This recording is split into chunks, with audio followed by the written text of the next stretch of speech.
Hey, everybody, we're here. RLG Cast, a new podcast. We're talking about our top 5 favorite horror directors. I'm here with Tom from KilmFlub on Instagram. They used to have a podcast. This is also Kim from Kims.Cinema.Escape on Instagram. I'll link to their Instagrams in the bio. Are you guys still doing your podcast?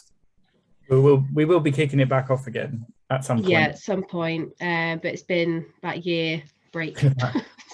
We'll get there eventually. All right. Well, it's coming back. So this is our top 5 favorite horror directors. We'll go Tom, Kim, me. Oh, I have to go first. Yeah. Throw you under the bus. Okay.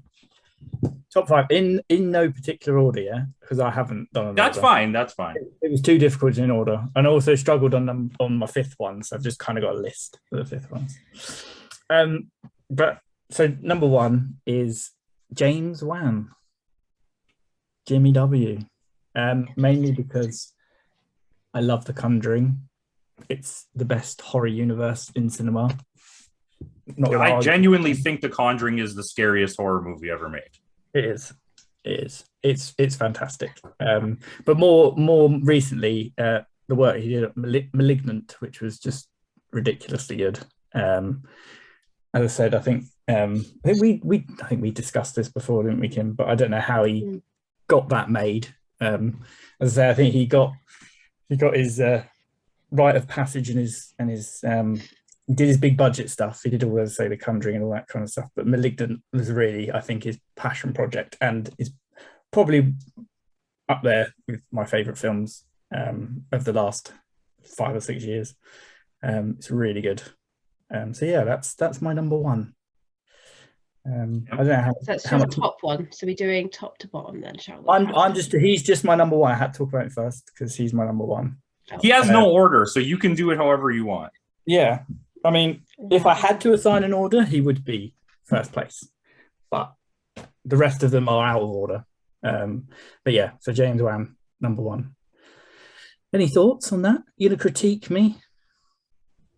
It's an interesting choice. It's not a bad choice. It's just I wasn't expecting it. I don't know why, but I probably because it didn't pop into my head. But then again, I think I can't really argue Malignant was great. I like The Conjuring, but I don't think it's the scariest film ever made.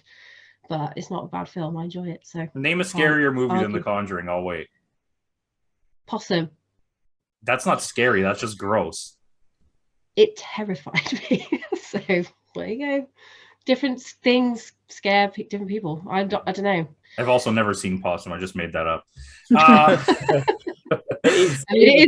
You're not wrong, but it's like creepy. Gross. I don't know. It's Tom's seen it. Yeah, it's more uncomfortable and unsettling. There is a scary bit in it, but it's not a jump horror bump in the night thing. It's a very unsettling watch. But yeah. So the next one on my list is hold on. We got to go in a circle here. Oh, we're going round one at a time. Oh, yeah. Okay. Yeah. Cool. Okay. All right. Breaking the rules. I should have made the rules more clear. Yeah, people don't make things clear to me, you see. So I don't. It's my fault. All right, Kim. I don't know what order to go in now. I'm going to go from my last to my first. You can do it however you want. Okay. Well, I'm probably going to annoy some people with this one because it's very predictable for me. But I'm going to go with Robert Eggers for my number 5. Ugh. In terms of was not expecting that. Who's smashing it, I think.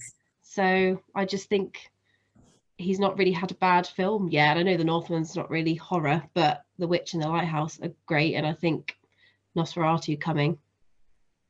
I like all 3 movies. I like his stuff. So. I don't think The Lighthouse is a horror movie.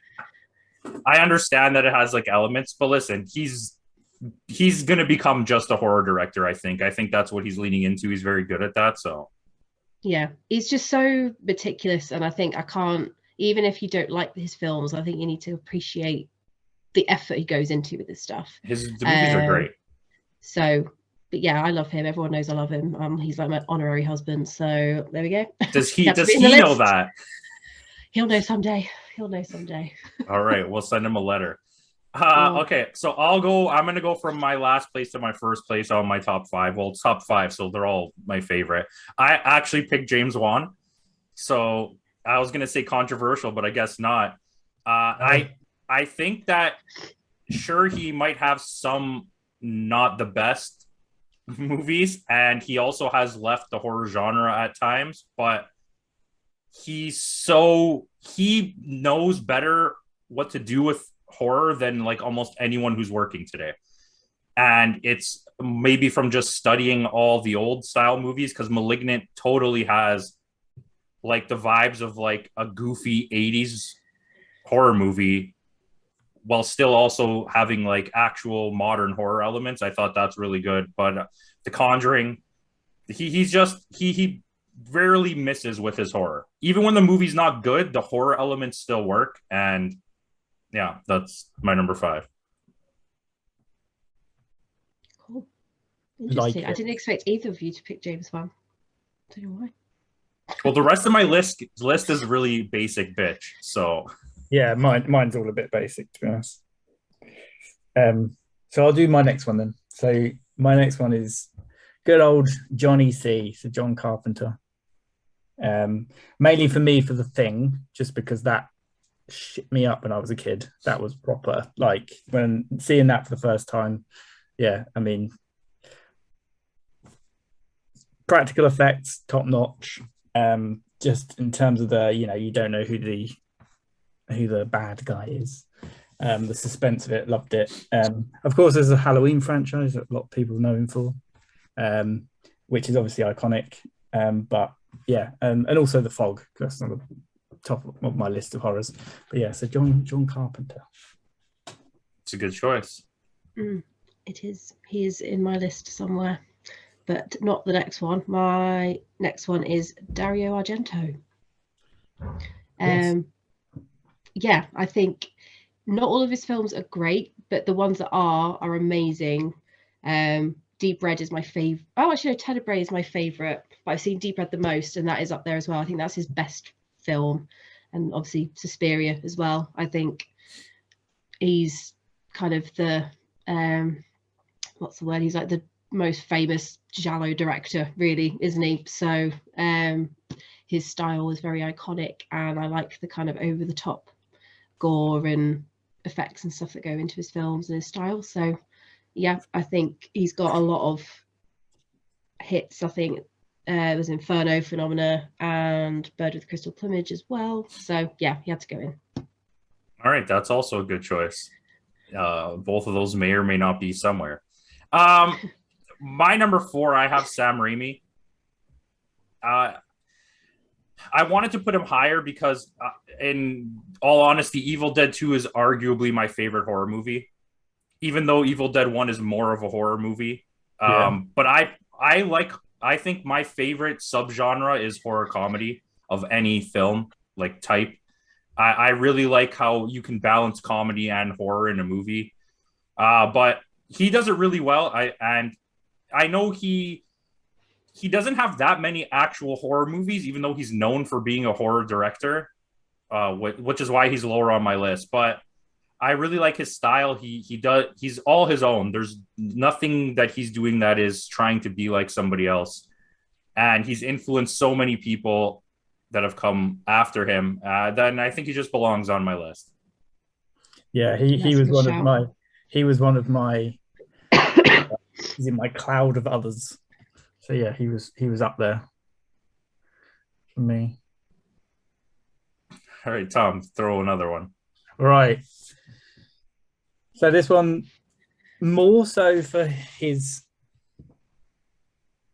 he has done films, but it's more so for some of the TV stuff he's done. And this is, I don't know if it's probably on Kim's list, I'm only going to assume, but Mike Flanagan. Oh. Obviously, Haunting of Hill House and the other one, which wasn't quite as good. But he has done some horror films, mainly Gerald's Game, which I think is a massively undervalued piece of horror cinema, because I think it went straight to Netflix or something, so it kind of flew under the radar for a lot of people. But adaptation of a Stephen King short story or book. Is it a novella? I don't know. It's not a big book. I think it's a short story. A short story in it, yeah. But as a horror film, that is brilliant. But as I say, I can't wait for him to do more stuff. because I think he hasn't done. He's done a few things. He did Hush, and I think he did Oculus as well. So he's done a few kind of cinema type, big budgety type kind of entry level-y stuff. But I want him. They give him more of the freedom he had with Hill House and all that kind of stuff. I can't wait for whatever he's going to do next. So that's why he's in my list. What did you think of Dr. Sleep? Dr. Sleep was never going to be. There's no way you can follow The Shining, and it was fine. It was good. It carried on okay. He did his best. He was constrained by a lot of what came before, and I think Kubrick's Shining is obviously very different to Stephen King's actual Shining. It's not exactly the same. So I think there's obviously a desire then to kind of take the things that were in the book for Dr. Sleep without, he's mashing two things that don't exist together. So it was always going to be tough. But it was fine. It was enjoyable. I liked it. It was a good film, but it wasn't.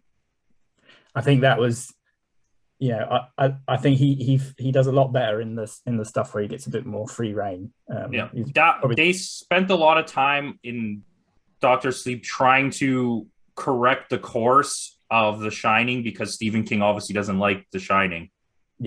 So they tried to make it more like the book, but while making sure to incorporate the movie because they knew that if they didn't, people were not going to be happy.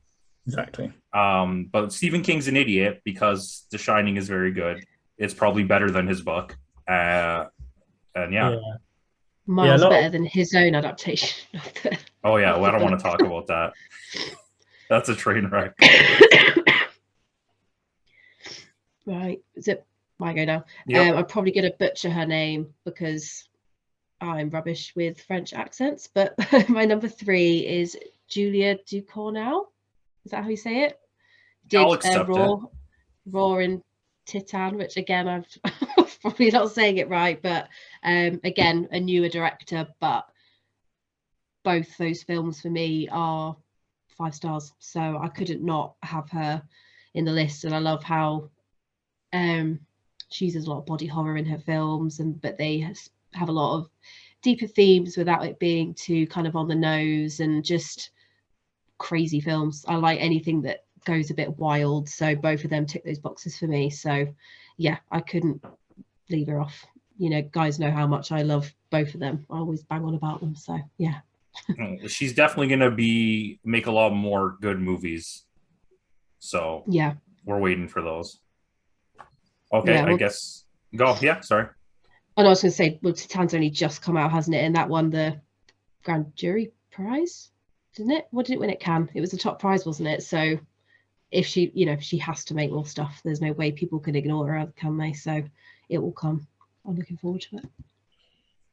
Tom is disappointed in your choice. Oh, no. Well, what's new? No, I actually don't mind her as one of. I knew she was going to pick her at some point because she's got a T-shirt with her name on. But yeah, no. I've only seen Raw recently, and that was very. They're very heavy. I think I'm a very, and I think we've had this debate before, Kim. But in terms of horror, I don't like it to be too thinky. Sometimes I like it to be. I like dumb, scare me, spookums. I'm not a having to think too hard about stuff because it takes me out of the feeling. But both of those films I enjoyed. So yeah, just very different for me for horror. I've got a very base level of what horror is. Well, I stick to slashers mostly. So yeah, like I cannot stand elevated horror. I mean, I like it, but use that it's term. not my go-to. I don't like the idea that it's because it's not any different than any other horror. So calling it elevated horror is just a way for you to feel special because you watched it, and it's like so did everybody else, guy. You know what I mean? That's it. It's such a dumb term. I hate it. I hate it so much. There's always been movies like that. Well, even like look back at Night of the Living Dead, and that's like the most low-budget looking thing, but that has so much stuff in it that would be considered elevated, but because it's not all arty-farty, people. Well, The Shining is elevated horror if you're going to look at it that way. So. It's just stupid and it's just annoying people using that word. Well, my number 3 I have Dario Argento. I love gelato movies and gelato itself. So, and Suspiria is definitely a gelato, even though Kim doesn't think it is. You're gonna make me say gelato now. Yeah, say it. Giallo. It's giallo style, but it's not giallo. Okay, listen, but it's a big debate, but whatever, it's fine. I'll let you have it. Even in his bad movies, his visuals are good. The use of lighting and setting the tone for scenes and just doing absolutely batshit crazy stuff is, and he basically reinvented the slasher genre to go in a different road. Like, you could call some of these elevated horrors because a lot of them have to do with mysteries and detectives figuring things out. So I think that's more than just a basic horror movie, but we're not going to use elevated horror anymore as a term. And that's my number 3. Yeah. Good choice. I just realised as well. Oh, sorry. I've got my Dario Argento poster. Yeah, I was going to say in the background. I was going to say very tiny. Sorry. Carry on, Tom. No, we're going to get onto more topics of horror. I really struggle with the genre of horror because there's too many subgenres within it. I almost want to peel some of horror out and just go, it's not horror, it's thriller, it's a suspense. But then you could go, yeah, but that's horror. And it's like, is it? But yeah, anyway. Because even so, I'd never seen much of Argento, and Kim made me sit through Deep Red, which I actually enjoyed. Well, yeah, you didn't get to sit through it then, did you? Well, that's definitely his best movie. So if that was hard for you, then the rest of them are not going to work. Yeah. So I struggled. The music was a bit jarring, just because the music grows on you. I must say, Goblin are great. And then also because I think it's a remastered, and there's a problem with the audio track, so it jumped around between English and Italian, which was quite jarring. But for me, it didn't. It was more of a thriller, like a crime thriller. It wasn't really horror. But then I suppose everyone's interpretation of what the genre is themselves. But that's why I always struggle. I'm sure he's got other films which fit more comfortably into it, but that's just my own. That's fair. Yeah. Because like The Lighthouse, I don't consider that horror at all. No, that's not horror to me at all. That's like a psychological something. I don't even know. It's because it's not really a thriller. No, it's like a psychological drama or something. It's like a period piece. It's just a bit mad. Yeah, it's still a good movie. Yeah, it looked nice, but I fucking hated it anyway. Really? I couldn't stand The Lighthouse. It's pretentious. I didn't like it. I didn't enjoy it at all. You can give me. If you make stuff look old, it's just like, oh fuck's sake, it's like you're really trying hard now. All that matters though is Willem Dafoe. If he's there, that makes it okay. Yeah, but and Batman. Well, he wasn't. Yeah, not my Batman. But which Batman's your Batman? Val Kilmer. I'm a Batfleck. This is terrible. We're gonna have to delete this video. Yeah. Let's not go down that road. Let's continue. Batfleck to the day I die. Anyway. Go ahead, Tom. You got another one? No. Whose goes it now? It's your go. It's your turn. Is it my turn? Oh yeah, because we did one that you were done. Okay, so mine's really, really like. This is mainly because of Stephen King again. A certain film that was made, which has already been made once, which was very good, which some people apparently didn't know about. But the 2017 remake of It and Andy Muschietti. Also before that, Mama. I loved Mama.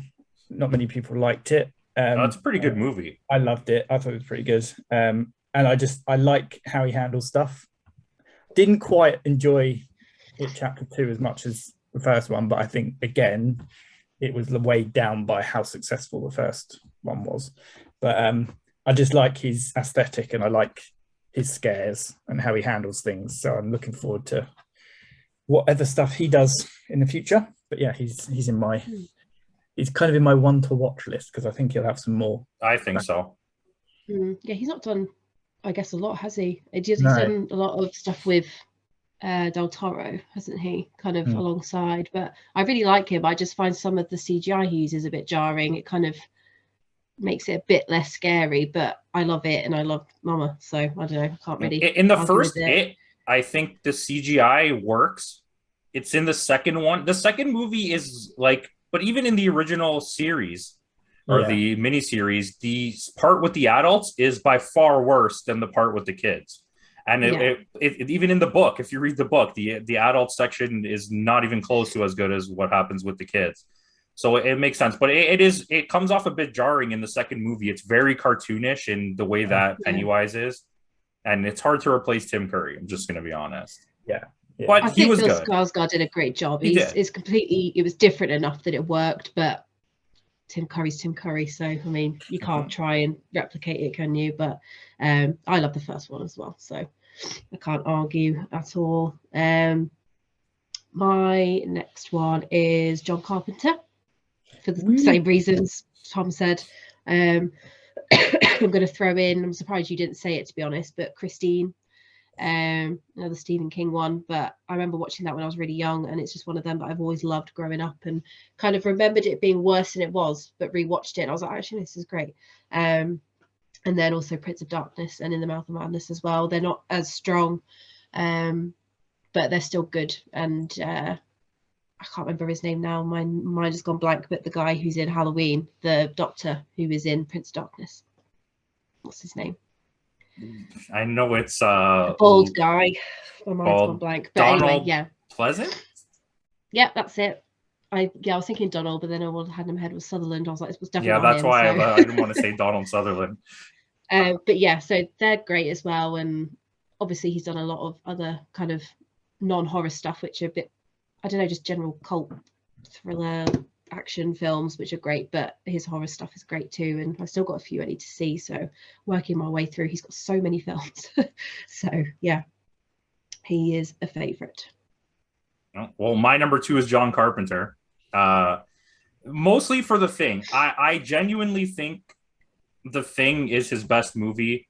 I think it's one of the best horror movies ever made. The tension that he like builds throughout the movie and keeps you guessing of what's happening is something that like almost hasn't ever been captured again. And the practical effects, like all of that stuff, the way he films things, he does his own scores, which are usually amazing. I just think, and you named all the movies. Everything else is like, Halloween is iconic. Christine is like a really good movie. In the Mouth of Madness is super underrated. So is Prince of Darkness. So, I mean, yeah, that's my number 2. I'll be surprised if any of us didn't have him in our list, to be honest. Like, I agree about The Thing. I think that's one of the best horror movies ever made. I just love practical effects like that. I wish there was more like that around, but some people are still keeping it alive, I think. So hopefully we'll see more. Hellraiser, the new Hellraiser has some good practical effects. We haven't got that here yet. Yeah, really? Unless we illegally download it, because it's only on Hulu. So if you like Hellraiser, it's fine. It's not gonna like blow you away, but it's worth watching. Yeah, no, I'm excited to see it. I love Hellraiser, so I'll even watch the shit ones. It's better than the shit ones, that's for sure. Yeah. So I've just got a cluster of people left. So do you two want to actually do like your first one, and then I can run through, or do you want me to just yeah, we'll do that. Clump. Cool, Kim, I've got a few honourable mentions as well, so that's fine. My number 1 is David Cronenberg. As I said about Julia Ducournau, I just love kind of the weird stuff and like the proper body horror, like over the top gore and stuff. So yeah, I mean, The Fly, again, I think that's one of the best horror films around, and I love that it's almost like the formula of like a rom-com, but with all this horrible, disgusting stuff in it. Jeff Goldblum and Gina Davis are great. I think The Brood is an underrated one of his. I think it beats Scanners. Scanners is good and got that iconic bit in it, but I think The Brood is even better. And then obviously Videodrome as well.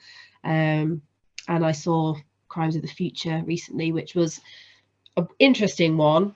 Not his best, but still good. And it's just he's got a certain look which I just love, and he must be like, what, 70 odd years old now, still going like 40 years later with his films, and they're still the same. Like, he's still got the same vibe about it, and I love that. So yeah.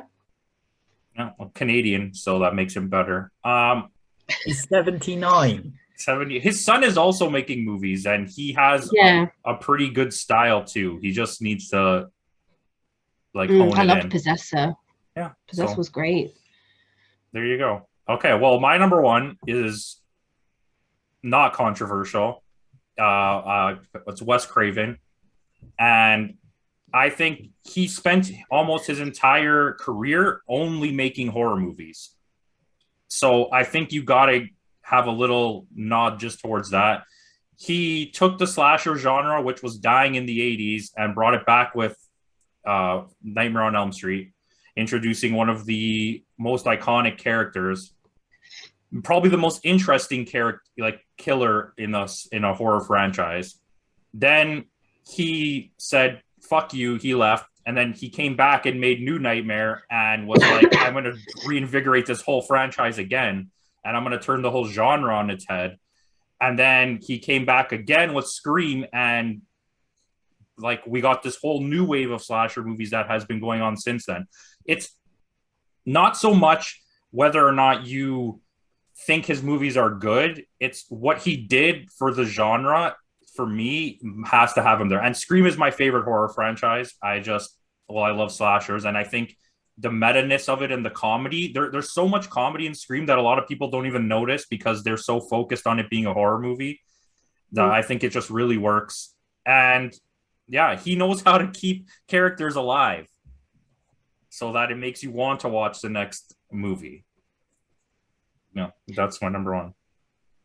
Good choice. He is in my honorable mentions because I couldn't not. There's a few that I was like, it should have been a top 10 really, but yeah, I think Nightmare on Elm Street is my favorite slasher. So yeah, and New Nightmare, that was the one that was early 90s, wasn't it? So yeah, I think that was one of the best ones. That one and number 3, and we'll see the first one. Yeah, number 3 is really good.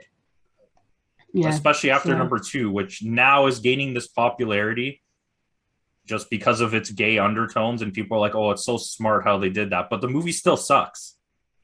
Like, yes, it can still be a crap movie whilst doing all these other things, can't it? Yeah, but yeah, I'm glad you framed it the way you did, because I'm not a big fan of a lot of the stuff he's done, but I as you said, I'm appreciative of the fact that he's kind of been there, started things, made changes in the way things are done, and been that influential. You kind of have to, like you say, give him props for that. But yeah, I'm not a massive Wes Craven fan. But. That's fair, but it would be, to me, it's the same idea as being like, and you at least acknowledge it, right? It would be like if someone was like, well, John Carpenter sucks. Well, okay, great, but look what he did for everything. You have to at least acknowledge that, right? Exactly. Which that's fair.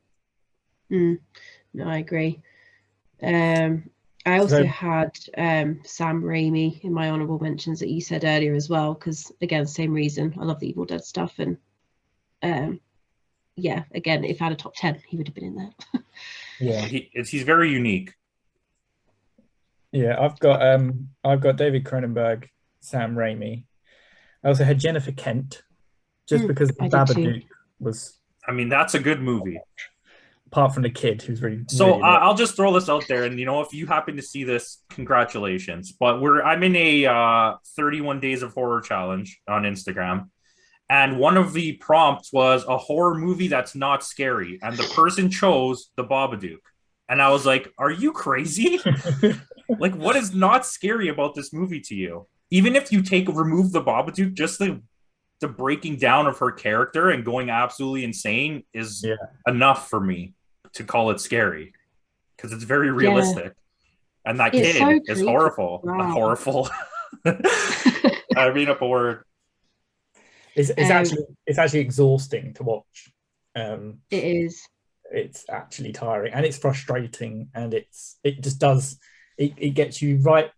It makes you very vulnerable before it then starts chucking the actual thing at you, which is horrendous in itself. But I was going to say that it tears you down with the annoying child and just makes you exhausted, and then it starts with all the creepy crawling up the walls and shadowy stuff. And it's, the first time I watched it, I wasn't bowled over.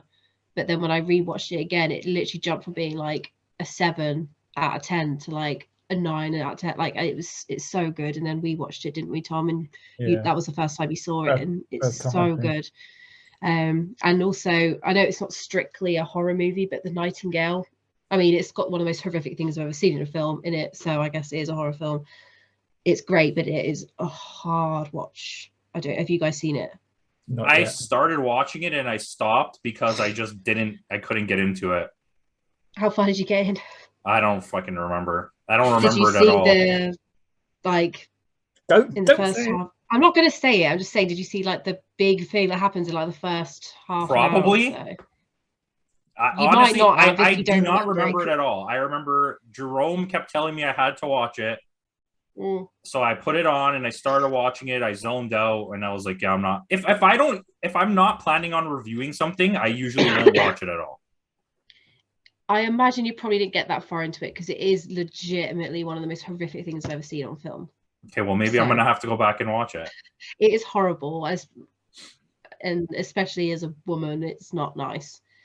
But part of it doesn't really matter if you're a man or a woman, I guess. But yeah, it is a really tough watch, but it's great. So, so she made my list. Oh wait, I know exactly what you're talking about. Yes, I did see this. You do remember? I was going to say, like, how did you forget I that? thought about it. I was thinking, like, woman. What would be bad? I'm like, oh yes, okay, I saw this. Yeah, it was not nice. But the rest of the movie kind of paid off that horribleness. I had Mike Flanagan on my list as well. I think you've got to mention Midnight Mass when you spoke about him, Tom. Which I thought was great. I was trying to remember what it was. He also he also do the good Ouija movie, the Origins one. Oh, the sequel. I've not seen that one, but I have heard it's good, so I need to give it a go. I mean, it's as good as like one of the better Annabelle creation movie or whatever the hell it was called. It's nothing special, but it's better. I have him. He was my shout out. My honorable mention was, and I know this is weird because it goes with what Tom said earlier, and I put Alfred Hitchcock because I know his movies are more of like thriller, even maybe mystery based, but the way he constructs a film to build tension the whole way through and it almost never lets it go is something that changed the face of movies, because it was never like that before. Like a horror movie never really built up tension like that prior to Alfred Hitchcock. I mean, I'm sure there was the odd one, but yeah. I mean, Psycho was kind of a horror movie. It is a horror movie, and The Birds as well. I just think I was thinking about putting him on my list, but I was like, for the amount of films he's done, he's not done anywhere near enough horror to kind of warrant him going on the list. But thrillers, like, he is number one, like Rear Window, Vertigo, you know what I mean? Like, he's some of the best films ever made. But I think other than Psycho and The Birds, which I wasn't completely bowled over by The Birds, there's not really anything else, I don't think. But he is amazing, so you can't ignore that. But yeah, I had a few one-offs, but it was more for the odd film rather than necessarily their entire catalogue. You know, like Ridley Scott with Alien and Stanley Kubrick with The Shining. And the Alien is like a special. You know what? You could say James Cameron with Terminator, only the first one, because he basically does what Alien does in the Aliens franchise, where it's like a very horror-based sci-fi stuff, and then turns into like an action franchise after that. Yeah. I had one more on my list, which is not going to go down well with at least one of you. And it's going to be, what's his name in it? I don't even Ari Aster. I'm going to leave. But I think I kind of did it out of spite, but he's done 2 great horror films. Tom, come back. We're not starting this again. No, listen. I had to mention him. He's not on my top 5. All right, you can calm down. I think his future going into horror is going to be great. I think every movie he's made is great. I'm not a fan of Midsommar. I don't consider it a horror movie at all. I don't know what it is. I think the opening of the movie for me is what kills it. I understand. Like, I'm not trying to have a full-blown conversation about it, but the opening of the movie lends itself to like, okay, so you're just gonna like it's basically like in an anime when an entire episode just gives you exposition so you know what's gonna happen in the next episode. And it's like, you wasted an hour of my time just to tell me get ready because this is why this is gonna happen. And it didn't feel like natural. It felt like I was being forced to like suck down this information to prepare myself. But I think Hereditary is fantastic. I think Hereditary is one of the greatest horror movies ever made. The way it subverts your expectations, because until you get to the haunting part where she does like the seances and stuff, you're like, what the hell even is this movie? I don't understand. And then it gets so like intensely horror out of nowhere. It scared the crap out of me. I'm not even going to lie. I know Tom doesn't like it. So it's nice for us to be in the majority for once. I'm not going to lie. I cannot stand Hereditary. I cannot stand it. But you like Midsommar more than Hereditary? I didn't mind mainly because Florence Pugh's in it, but I didn't mind Midsommar. It made more sense. It was kind of, just Wicker Man vibes. So it was just kind of... You know what? I never even thought of that. It is basically Wicker Man. Basically Wicker Man. And it's like, everyone was, it's amazing. It's the Wicker Man. It's the same. They come across a weird No, it's exactly the same movie as Wicker Man. Yeah, exactly. It's not exactly the same. It's got elements of it's inspired by it, but it's not exactly the same. But isn't Wicker Man inspired by the Midsommar, like... It's all pagan ritual stuff. Yeah. Yeah, but it's not exactly. And it's like people and I think, yeah, he tries to be too clever, and it's just always ends up with some fucking pagan ritual, and it's like, shut up. If he'd have just left Hereditary like at the end, rather than all the stupid, there's an altar and all this kind of, so spoilers for anyone who's not seen it. It's crap. Don't watch it. It's just leave it with the scary stuff that's happening, because it was when she's banging her head against the thing and she's hiding in the corner of a room, all that shit, scary, happen earlier in the film because it's been an hour and a half and I'm asleep because I don't get what's happening and it's boring. I just think it was too. Yeah, I'm not debating it again. No, that's fair. Like, you're not making like a bad argument for it. To me, it's just I felt like it takes you off the edge. It makes you feel everything's okay. This movie's not scary, and then it's like, holy shit, she's sawing her head off with a friggin' string. Yeah. Like, what the hell? It's like a pretty tragic family drama. There's lots of stuff going on. Okay, her head gets smashed a lamp post, which is, to be honest, is more comical than it is scary. I laugh. And then it's just it for me, and it's just it all happens too late. It's fair. Out of nowhere, and then there's this fucking ends it with a crappy fucking pagan ritual. It's like, just don't do that. And now that we're seeing that's become a trend in his movies, to end in a pagan ritual. Exactly. It will keep happening, and everyone will keep praising him, and it'll get really fucking annoying. Well, his movies look great. And yeah, I'm not saying visually that he's very good. Like Midsommar, that's why I preferred it, because there's a lot more to look at. And I quite liked in Hereditary the bit with the model house that she's fucking about with. I thought there'd be more with that kind of, and I know that there's some elements of, there's bits that play out in the film, and there's stuff that happens in the model house, and the fact she's a model builder and all this kind of jazz. But it just doesn't, it's all just all a bit too slow. It creeps along, and it's like, and it's slow burn, boring. It's funny because the reasons you hate it is the reasons why I love it. And it's like the pagan stuff at the end, it's not out of the blue. It's all there. When you rewatch it and what's happening, you can see it all. It's so out in the open, but you're not looking for it. When you rewatch it, why have I got to fucking watch it to understand it? Do it the first time and I should be like, oh, that makes sense. I shouldn't have to watch things twice. Watch it once, great. If I watch it once, it's boring. Then I go, oh, well, watch it again. Okay, watch it again.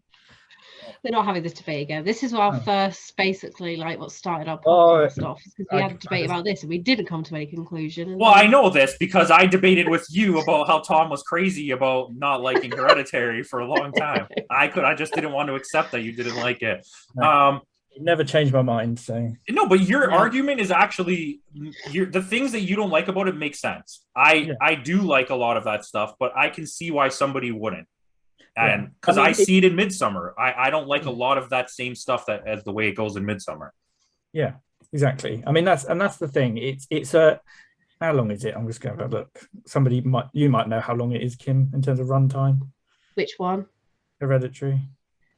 Like an hour 45 or something like that. I know Midsummer's really long. It's a nearly 2 hours and 7 minutes. So I've got to sit through another 2 hours and 7 minutes to enjoy it and understand it. It's like, nah. No, it's not saying you only understand it and enjoy it when you've already seen it once. It's just when you know what's happening, and you then start spotting things, and it just makes it more fun. Like, it's good to rewatch it because then you spot more as you go along. It doesn't mean you won't understand it the first time. But anyway. Listen, I'm just happy nobody said Tim Burton. All right. Well, I mean, even though I have Beetlejuice like right there, but he's not a horror director. No, he's a goth. That's it. It's gothy stuff. It's not horror. Yeah. It's more of a family horror. Yeah. Okay. Nothing's ever unsuitable for children. Spooky, but it's not, people getting ripped to pieces. Even Sleepy Hollow is pretty tame. I guess that's horror, but it's still very cartoony, isn't it? Sleepy Hollow is pretty good. Yeah. I like it. I enjoy it. I think Sleepy Hollow, when it came out, I don't know what rating it was, but I don't think it was super. 15. Yeah. 15. I don't know what the ratings are like. Do you have the same sort of setup as America? No. To them, like what they would give a rated R movie, for us would be like 14. Like they're so strict because of their Christianity based friggin' laws and stuff. Mm. Yeah. It's quite rare to get out and out 18s here. Anymore, for us, 18 is like a pretty bad movie. For us, rated R has to be like just a naked girl walking around for the entire movie, so blonde. With like blood spraying everywhere and like kids being killed. And that's what it takes to get like an R in Canada. So yeah, because on our we like you guys have it too, and most of Europe does. Like on our TV, they can swear. Mm. So like they could show movies that are uncensored after 7 o'clock, no problem. I think ours is a bit later, isn't it? It's 9 o'clock. It's 9 o'clock. Watershed. I'm trying to think what the last. I think Crimes of the Future is the last 18 rated film. I think that's 18. It might be. Do you know what? I'm not sure. For us, I think Blonde only got a 14A. But then everyone in the States kept saying it was rated R, but I don't even know what it was rated, like something crazy, wasn't it? Like, I don't know the States. Yeah, I'm not sure because it's on Netflix. It's different. It's like 17 on Netflix or something here, so it doesn't match our normal stuff, I think. Yeah, Netflix has a weird rating system. It should just be rated shit because it is. Yeah. Worst thing. That's a horror movie. Sitting through that is like horrifying. Oh, I never wish anyone has to do that. You enjoyed it, Kim, though, in the end, didn't you? Absolutely loved it. Yeah. Well, I'm not going to deny that it was like some parts of it were well made, but like, I don't know. Pointless. Yeah. Pointless and horrible. And yeah. Just watch Spencer if you want to watch that movie. Exactly. Yeah. Anyways, I don't have anything else. Do you guys have anything else? No, that's all. No, that was mine all covered off. All right. Thank you, everybody, for watching. Just let me know in the comments what's your favorite horror movie. And like and subscribe. Check out their channels. Peace out.